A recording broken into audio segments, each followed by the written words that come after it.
Good morning, it's Michael Gray with rnhealthcoaching.com. It is August 19th, 2021, and I'm at Bellingrath Gardens. And today I'm going to make a video talking about letting things go, about impermanence, about some different philosophies, Tibetan Buddhism type philosophies, things that are important, things that you should kind of focus on and stay with. And minimization and that type of thing. But what I'm going to do is I'm going to have the camera pointing out along my walk here in Bellingrath and just kind of talk while I walk. So here we go. Let me grab my drink real quick. Racetrack.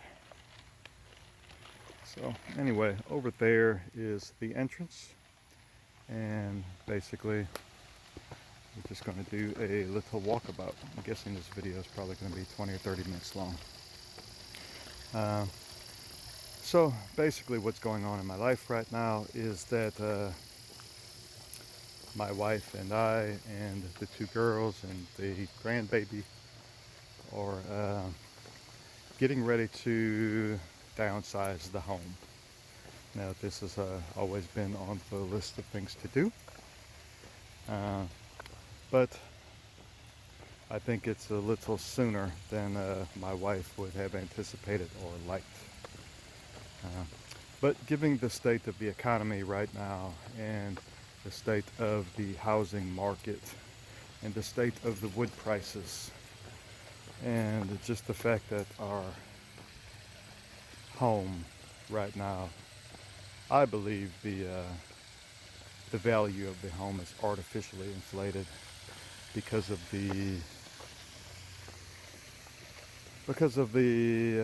mortgage interest rates and because of all of these other things that I just mentioned. That if we're going to sell our house, that right now is as good a time as any to get maximum value, at least in the next couple of years. So if we're going to do it, we should probably do it now.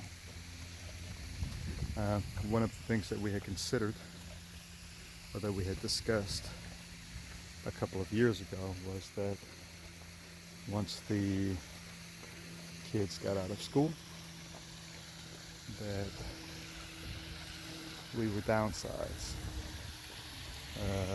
Now we just happen to have a little baby living with us that's about 9 months old, which kind of wasn't in the plan. Definitely wasn't in my plan. But we're doing the best we can with the situation and enjoying the baby. It's beautiful. And trying to help the young mother raise this first grandbaby, and it's been quite enjoyable. But at the same time, a lot of what is stressful in marriages and breaks up many marriages is financial stress. And I can say that historically, most of my relationships have failed because of, in one way or the other, financial issues.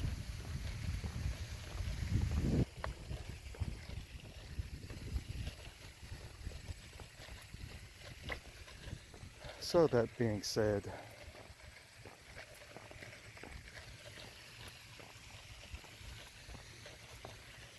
even though this house that we're living in right now it's basically a mansion, it is beautiful. Beautiful. And letting this house go, I'm never going to live in another big house like this again. I know that this is the nicest house that I'll ever own, but at some point you have to let things go, or at least be willing to. Here, I'll take a walk through here too. It's a little green room.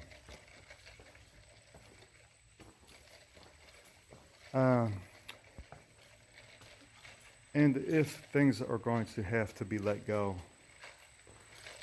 it is often better to voluntarily, on your own,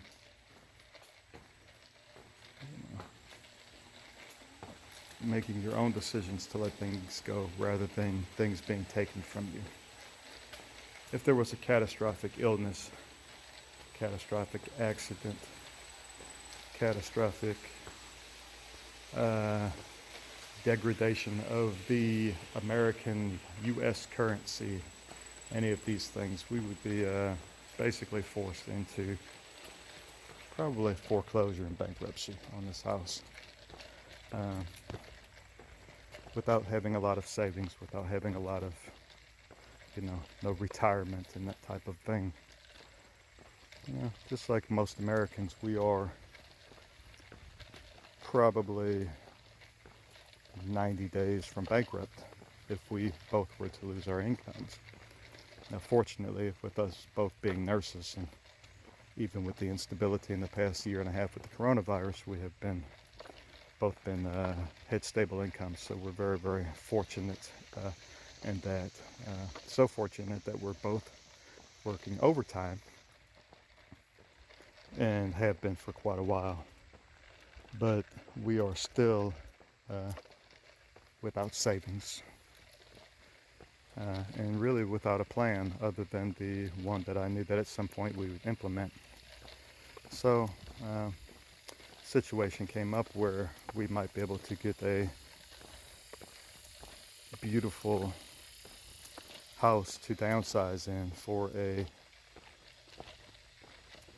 good rate, and we are going to pursue that option, which means putting our house up for sale and taking that scary plunge. And one thing that my wife and I have been talking about is that change is uncomfortable, change is hard.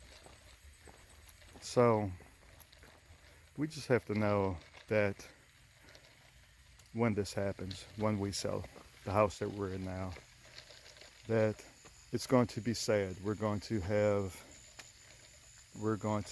a loss of the house, of that environment, of that safety and security, of that nice neighborhood and everything that comes with it. But we can't focus on all of those things. We have to focus on, what are the benefits of whatever plan next is. One of our first dates was right here. Mrs. Gray. So anyway, she's wrapped her head around these things probably as good as I could possibly hope in the last couple of days of her thinking about it. Like for me, it's been pretty on the forefront of my mind for quite a while now. And the home that I'd like us to get next, is one that I've been in many times and has a beautiful history behind it and a beautiful energy, and it's just a great, little neighborhood. It's not anywhere near the location that we're at now, as far as the type of homes in the neighborhood, or the property size, or the that type of thing. But I think that it's a good option for the risk reward, for the cost benefit, of us being able to downsize and not being financially burdened maybe ever again in our future. So that's a pretty big reward if that were to be the case. Throughout my lifetime, I have owned homes. I've lived in apartments. I've lived in my van. I have rented rooms. I have had multiple storage units to house all of my things. And I have also gotten rid of everything. And throughout all of these processes of acquisition and releasing, I have always felt better grounded and less stress having less things. The more things don't make me happier. The larger space doesn't make me happier. Um, I try and have gratitude of the place that we're at right now. Every time I pull out the driveway, I stop in front of the home and I turn to the left and I look at it and I give recognition. But you can do that in a smaller space too. So that's kind of where we're at.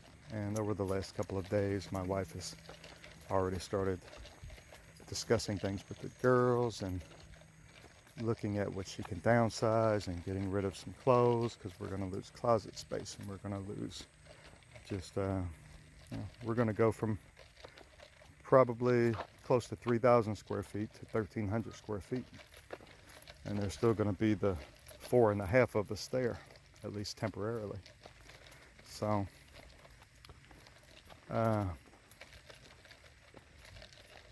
one thing that I didn't expect was the younger girl, Kaylee, who's she's got 3 months left of high school.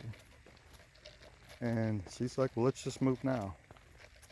So I was kind of surprised that she wasn't going to be very anxious and against the change. So I like that we've been able to just find that out about her, that she's not afraid of the change. You know. And I've had a lot of change in my life. I've had changes of relationships. I have changes of homes. I've had changes of living environments and job situations and all of this stuff. And Dawn hasn't had as much of that type of experience dealing with change. So that was one of the things that we talked about, is just we have to understand that whenever we move into this home and we move out of this home, that there's going to be an emotional component that is going to be uncomfortable.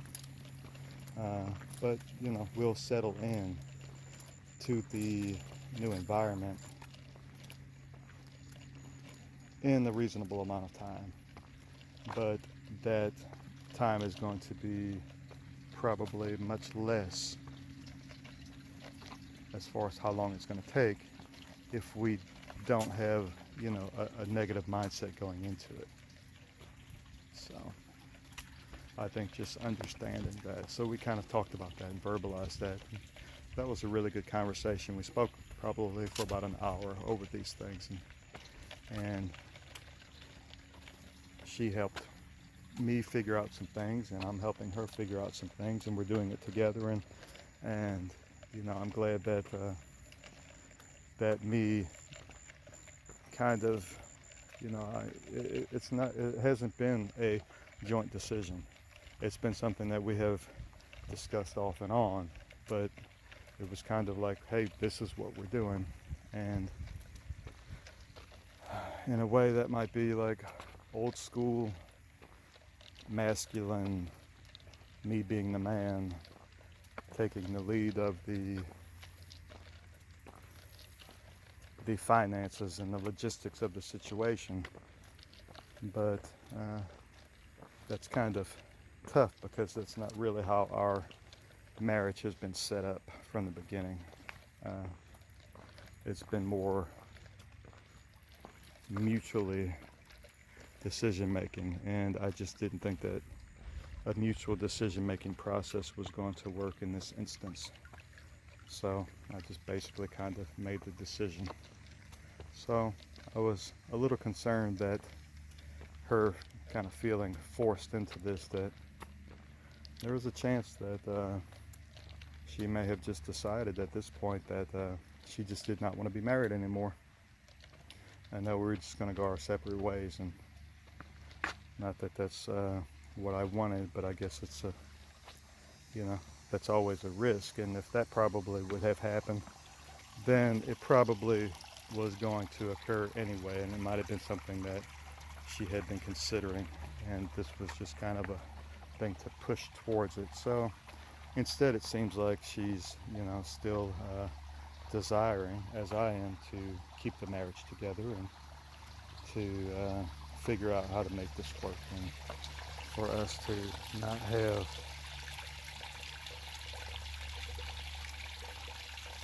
animosity towards each other throughout all of the other stresses that are going to be present just from the change itself.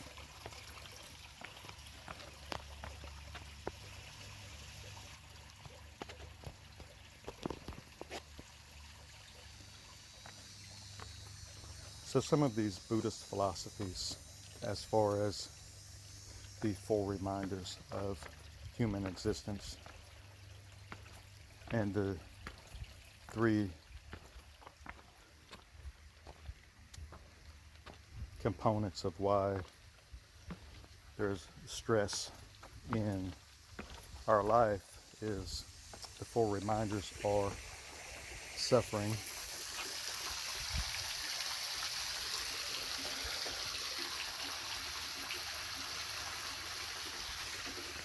karma, impermanence, and preciousness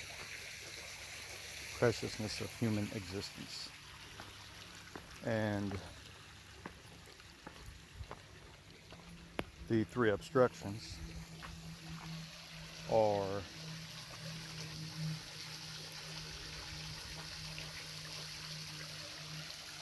arrogance,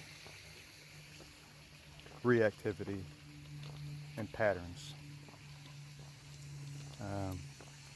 So I've spent much time, especially over the last 7, 8, 9 years or so, changing my reactivity. For longer than that, changing my patterns of behavior. And one of my patterns currently, which has been for quite a while, is just having appreciation and gratitude,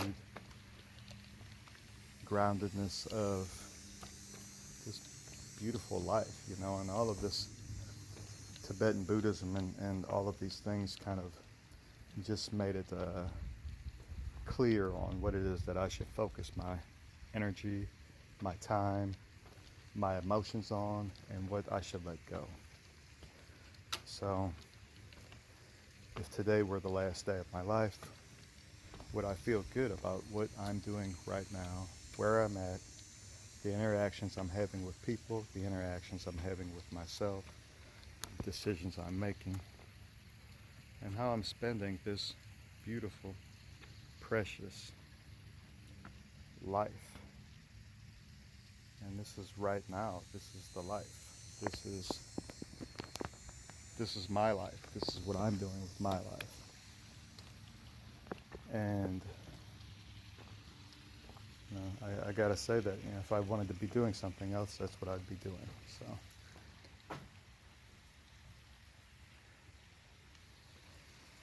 you would think that that would be obvious, but it's not, you know, because if you don't put the thought and time and energy into these things and willing to sacrifice, willing to analyze, observe, to stay with the uncomfortable feelings rather than escape them with whatever means of escapism or avoidance that you may implement, then you miss situations like this.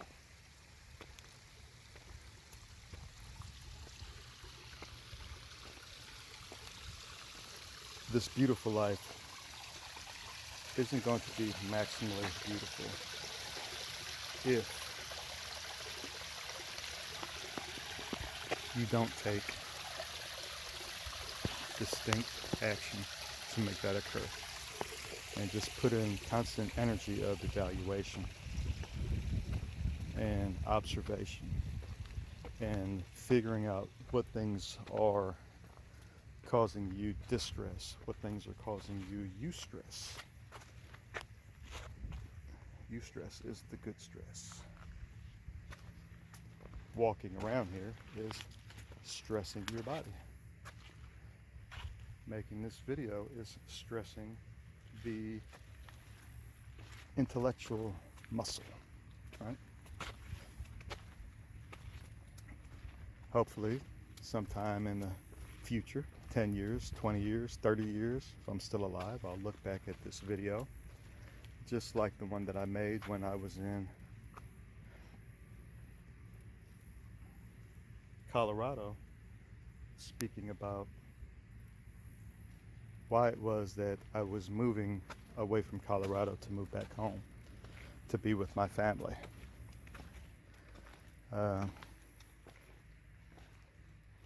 One of the things that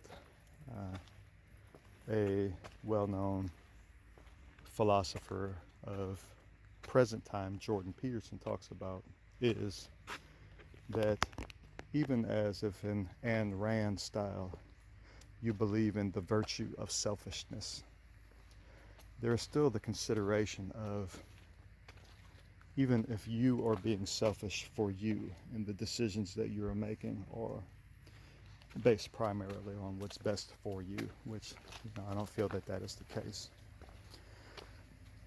then you have to consider which you are these decisions that you're making for optimal for. Is it the you of today? Is it the you of tomorrow? Is it the you of 5 years from now or 10 years from now? So if you look at every day as a new you, then what you've got is thousands of yous.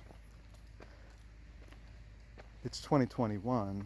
My anticipated expiration date is 2055. I'll be 82 years old. So I've got about 12,500 days left. So that means that even if I were making decisions on a selfish consideration, the selfishness is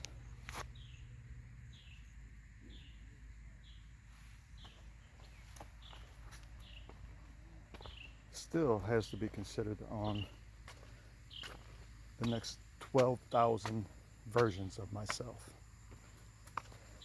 So if I want to make the best version of myself today, I also have to make myself be in a position for the best version of myself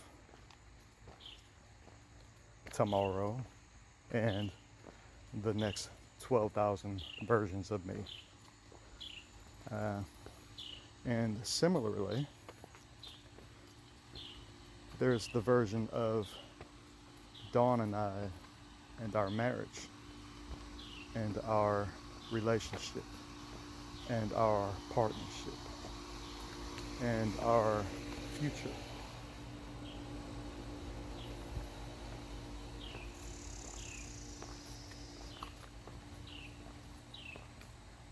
And what it's going to mean if we were to remain in this house right now, where I'm pushing 50 and we have 26 years left on this mortgage. So now we're pushing the mortgage out to 76 years.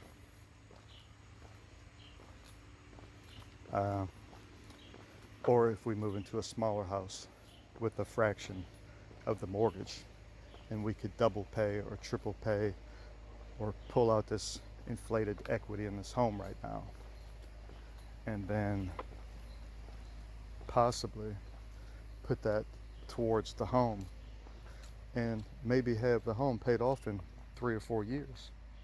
So then we can be 50-year-old versions of ourselves having a home paid for versus 75-year-old versions of ourselves having a home paid for. And what does that do for the future versions of ourselves?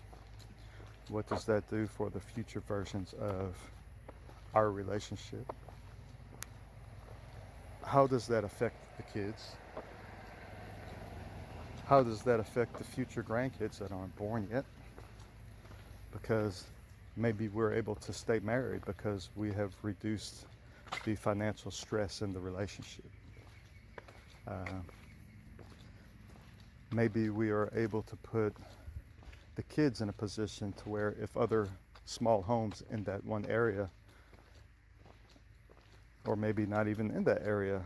Maybe we can help them get a home. Maybe we can help put them in positions to have more options or opportunities because we're not so financially strapped. So we making this decision is not just a selfish decision for myself. It's also taking into consideration many other components of the puzzle. And there's no guarantee that we're even going to have a tomorrow. You know, I live as every day is going to be my last day, or at least I have some visceral and intellectual acknowledgement of that on many fronts. I've talked about this before, but it's not just something I talk about. It's something that I think about on a daily basis. So like the 4 reminders in the Buddhist philosophy of karma, what you do matters. These decisions that you make and how you interact and how you manage your life is going to it's going to be exhibited in the future and how it unfolds. The preciousness of human birth, the preciousness of this human existence, and how that there is suffering, and suffering is just a part of this human existence. And there's going to be some suffering having to downsize out of this home. There's going to be some suffering of us having to maybe all be on top of each other for a while. Who knows how long? 6 months, 2 years, 3 years, I don't know. It's definitely not my preference, but it is probably the best decision, and that's all I can do is make what I think is probably the best decision using my ability to analyze all of the points of data. And then there's impermanence, that that this life is going to end, and that we can, that we should just know that that this is going to happen and figure out a way to deal with that the best as we can. So there's a lot of stages of impermanence, really. It's like, at some point, I'm not in a 40-year-old body anymore. Now I'm in a 50-year-old body. And I'm still skateboarding. And I might be when I'm 60. And I might be when I'm 70. I don't know. Part of my life's goals are to stay in a body that is as maximally functional for as long as possible. And it's arrogant to think that that's going to happen on its own. So I take action, which is one of the reasons I'm out here walking around sweating. It's one of the reasons that I try to keep my body weight down, my body fat percentage down. I don't nourish myself as well as I should. I probably poison myself and treat myself a bit more than I should, but I know that I'm doing it, at least. It's not out of ignorance. It's out of, no one is perfect. So I'm not perfect. But I feel like I'm doing a decent job managing my life for myself today and my future selves. And maybe the 60-year version of me will be able to take better care of itself to better place the 70-year-old version of itself in a position where he is choosing his wheels and his wheels not being chosen for him.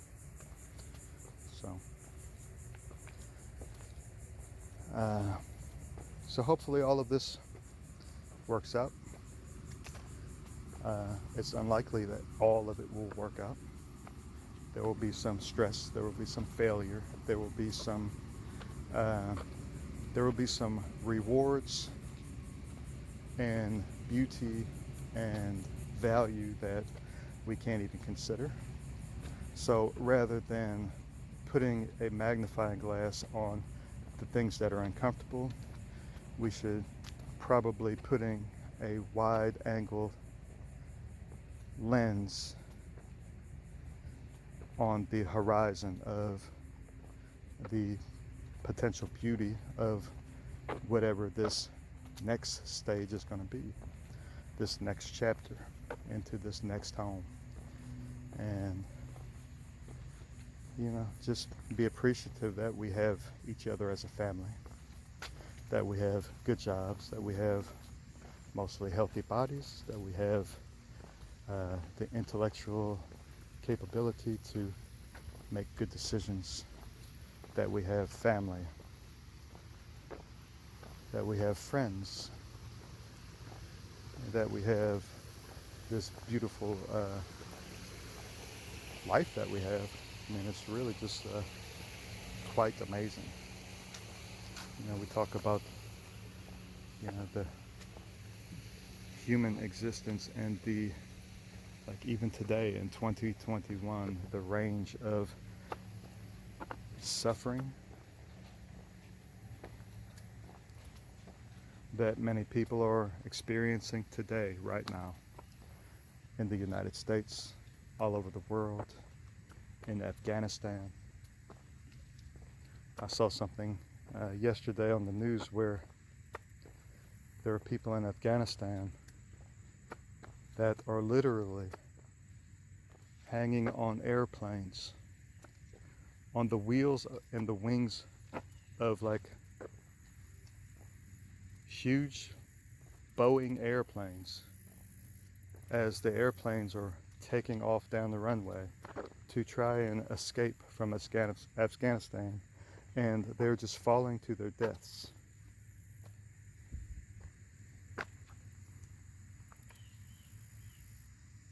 Trying to get to America. It's like, if you are living here and you have an opportunity for this beauty, it's here, it's right here. I made a video and it's on my website, and it's called Touching Sand Every Day or something like that. My buddy Jesse, who's been here for 3 or 4 years, said that yesterday was the first time that he was on the beach, and he's literally been here for years. It's just like, I post these videos of this Bellingrath Gardens, and it is one of the most beautiful places I have been to.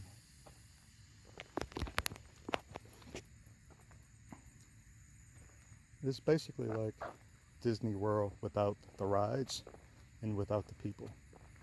Like, I've been talking for, what, 30 minutes now? 40 minutes? I don't even know. And how many people have you seen? I've seen like 2 in the distance. That's basically it. It's 10 o'clock in the morning on a Thursday morning. It's like 88 degrees. There's no rain, hardly any clouds. There's no wind. This is basically free to come here. It's like $10.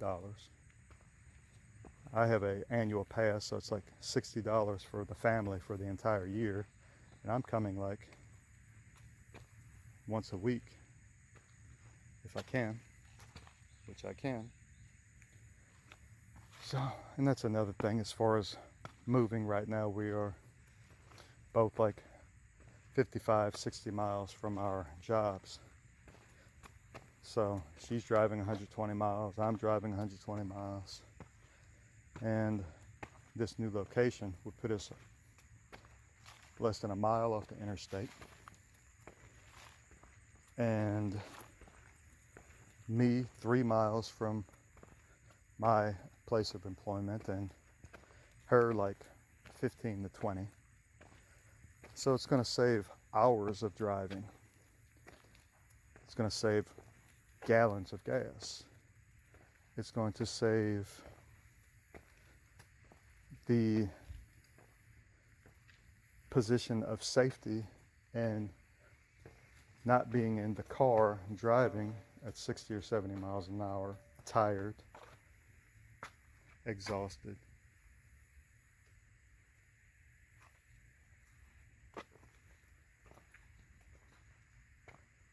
Putting wear and tear on the car, having to get brakes changed and tires changed and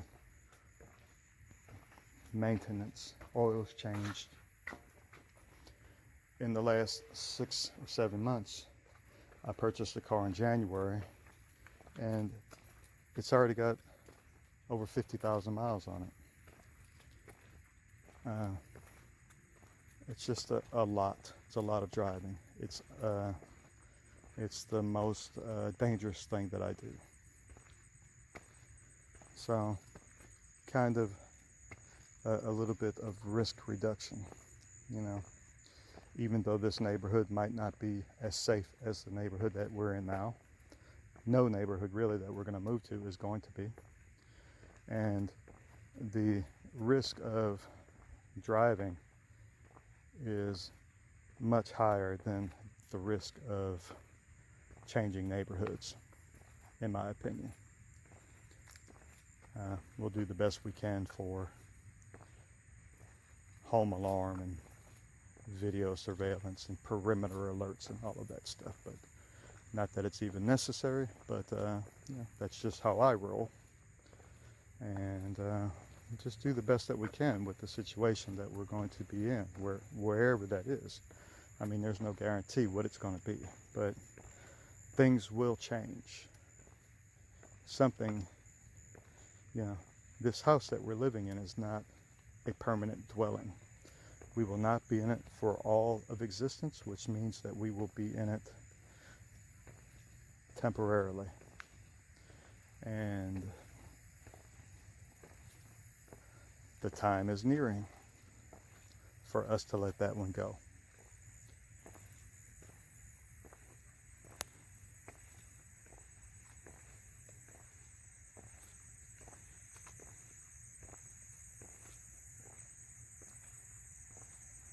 Look, I'm going to show there's actually people way down there.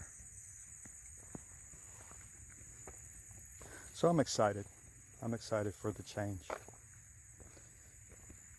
Change in use changes value.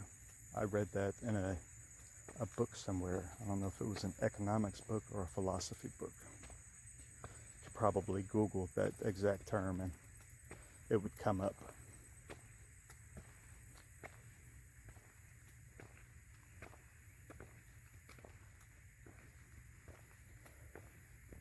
A value is something that you wish to keep. A virtue is a way that you act to keep what that value would be. That is Ayn Rand.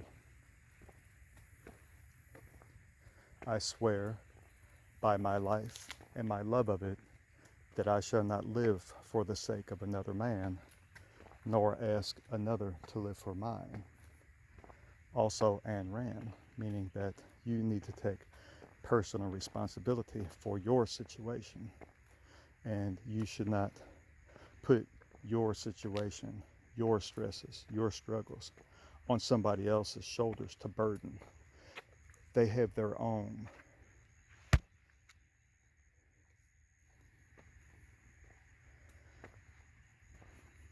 I watched something earlier today, and it was a short clip of Ray Charles, or the rendition of Ray Charles in the movie Ray, and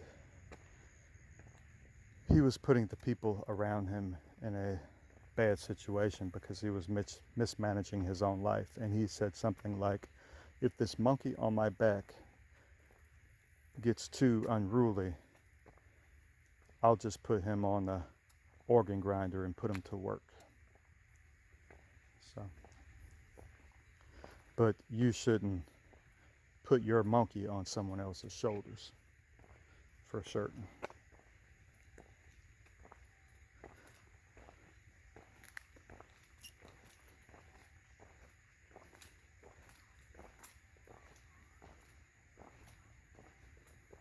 Every day having acknowledgement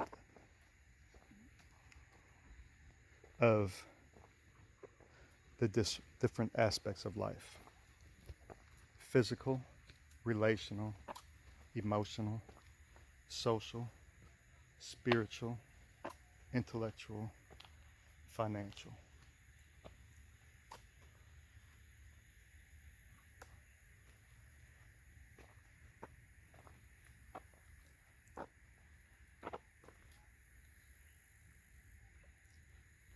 Physical, I'm out here in this body, I'm moving, I'm mostly healthy.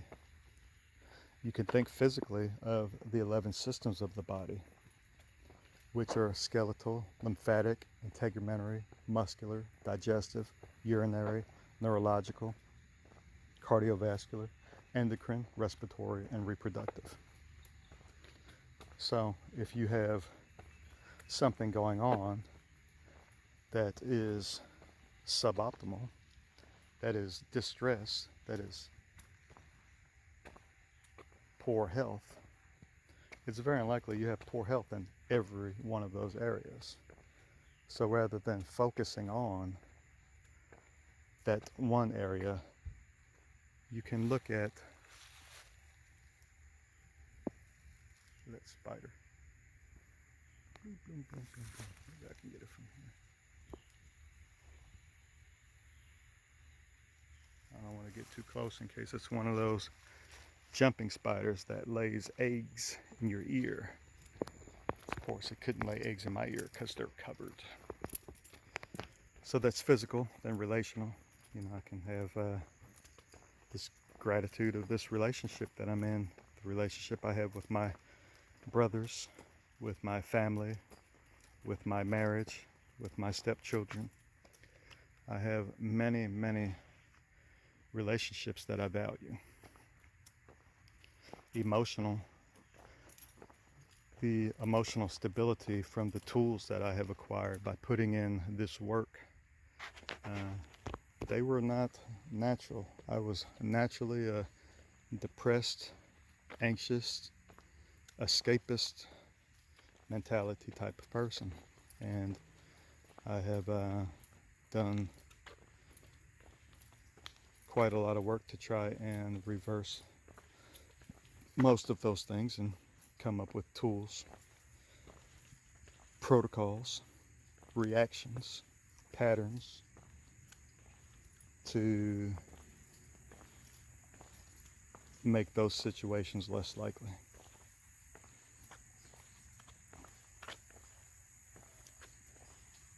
Socially, I have friends, and one thing that I do is I try to nurture those friendships, especially the handful of ones that have stood the test of time or that are most valuable, and I make take regular action on creating value for whoever is my friend to be my friend. So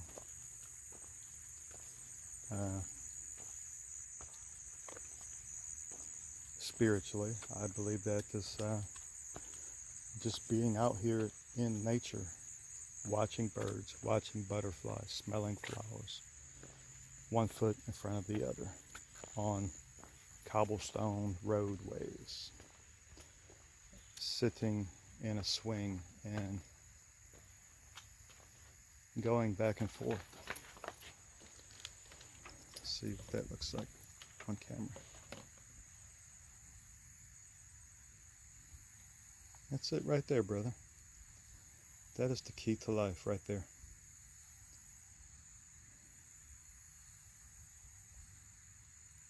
Take time for that.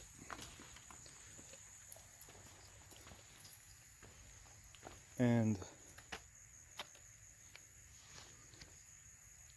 it's not so much the movement, even though the movement is part of it.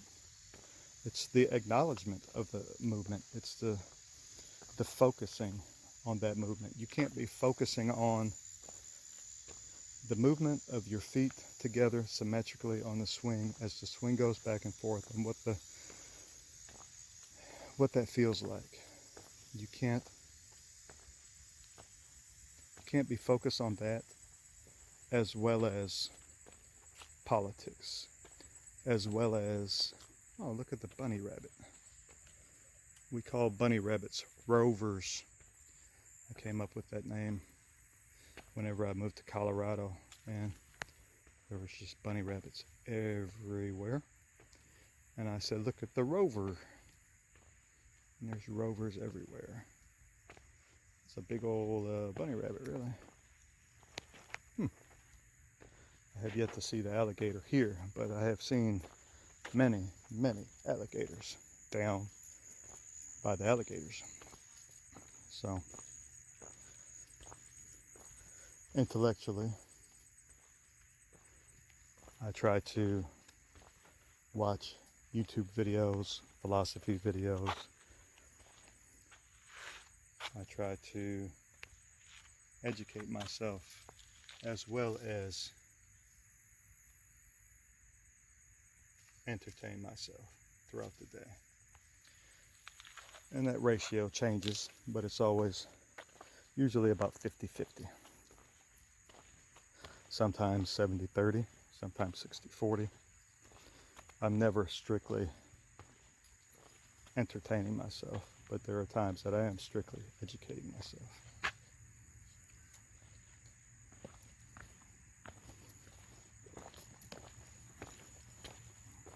And then the last area of life is financial.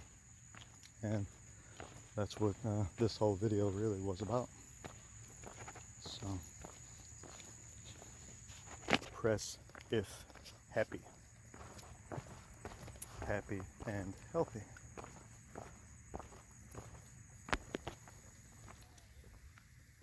And very likely I'm the only one that's going to be watching this video.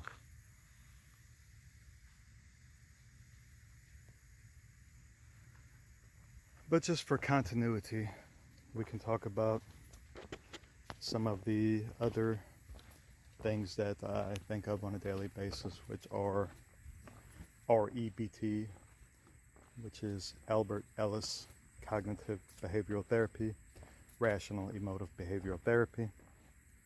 You can look up the book, How to Make Yourself Happy or at least Remarkably Less Disturbable. You can probably get a used version for $3 and it would probably change your life. Then my own personal philosophy that I created for my website, which is m.e.n.d yourself, M-E.N.D. m.e.n.d being move, educate, nourish, decompress every day, and to journal. And every day the considerations for your journal revolve around this m.e.n.d process. And are you getting stronger? The Elliott House, create the strongest version of yourself.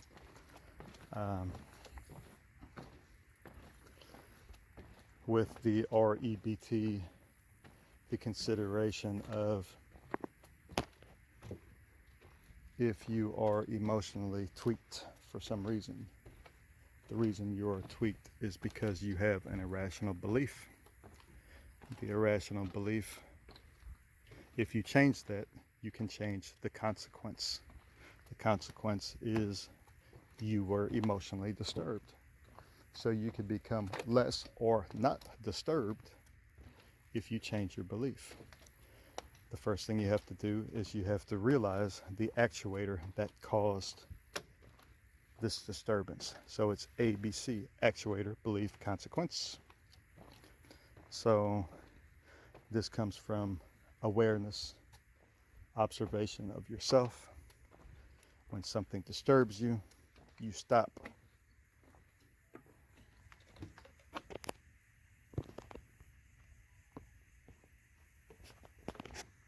You stop.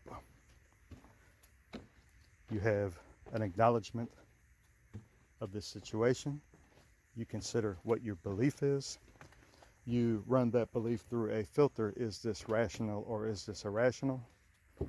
If it is partly irrational, which it probably is, how is it that you can change that irrational component of whatever that belief system is? into a more rational belief. And when you do that, you change your consequence. The consequence of you being emotionally disturbed to hopefully not being emotionally disturbed, to handling it inefficiently or ineffectively, to handling it better. So all of this is in your hands. Those are the tools. The reasons that we have irrational beliefs are I can't stand it-itis. You believe that things must be a certain way. Those are called masturbations. And then there's awfulizing, thinking that things are 100% awful. So like even the situation of us moving from this house, the big house, into the small house, it might be awful. I don't think it's going to be, but let's just even say it was. But it would not be 100% awful. There's going to be some value. And you could tell yourself, I can't stand it. I cannot live there in Moss Point. But you can stand it. You can stand many things that you don't think you can stand. And masturbations, thinking that things must be a certain way. I must live on acreage. I must not have a neighbor that I can hear when they turn on their blender. Hopefully that's not the case. I must. You can deal with a lot of things, and you don't have to deal with, there are some choices that you can make to not deal with certain things. You can just walk away. But hopefully it's not the case where this relationship would have to end and she would have to walk away because of her not being able to stand it, or her must having things a certain way, or her thinking it's 100% awful. And I think that she has made some adjustments in her beliefs. So the actuator for her was me telling her that I wanted to put the house on the market and buy this smaller house in Moss Point Historic District. And then her beliefs were, I can't stand it. I must not live there. This is going to be 100% awful. And then over a couple of days of her thinking about it, her talking it over with people that she trusts and that have different experiences and different viewpoints, and us speaking about it, she has come to figure out a way in her head to have a more rational, positive, reasonable belief system, which has changed the consequence of her being exceptionally anxious and sad and angry and all of these other negative emotions to being more calm and realistic and on a positive trajectory to being able to tolerate the move better. So that's just a really good example of how learning these tools and giving you kind of like an algorithm or a guideline of when things are not going as you would hope, when things are stressful, when there's chaos, when there's change, when there's suffering, to come up with a way to most effectively and efficiently deal with it. Because when you do that, then you're actually decreasing your own suffering, because rather than fighting and having the irrational position for an unnecessarily long amount of time, it gives you a way to manipulate that to the most reasonable, rational position that's going to give you peace and give you the platform to do whatever is next in the best way possible. So I mean, that is quite an effective tool, and I got all of that from that one Albert Ellis book, and I literally use that process every day. If I'm sitting in my car in traffic and somebody cuts me off, to somebody at work upsetting me, to whatever it is, to me playing poorly at the pool hall, whatever, that whatever the situation is, me interacting poorly with my wife or whatever. You know, it's just like her being irrational. Like, just because she's irrational doesn't mean that I need to react. I can just observe. I can try and figure out maybe a way to right the situation, to be helpful rather than to be a contributing factor towards it. So these are all super important. And I think I'm about done with this video, but I have no idea what that is. That looks like it might be a huge fish. I don't know if you could see that tail. At first I thought it was a turtle, but it's not. It's a big fish. It's about 2.5 feet long, maybe. Huh. Looks like a garfish. I just saw it open its scissored mouth. I wish it would come up to say hi and visit. I could probably throw something at it, but I don't know if that would work. Huh. It's just pretty here. Alright, I'm going to end this video for now. If you've watched this entire video, then appreciate your time. And if the future version of me watches this video, then I hope I've made the best decisions I could today for the future version of you. Alright, enjoy. And yourself. Move, educate, nourish.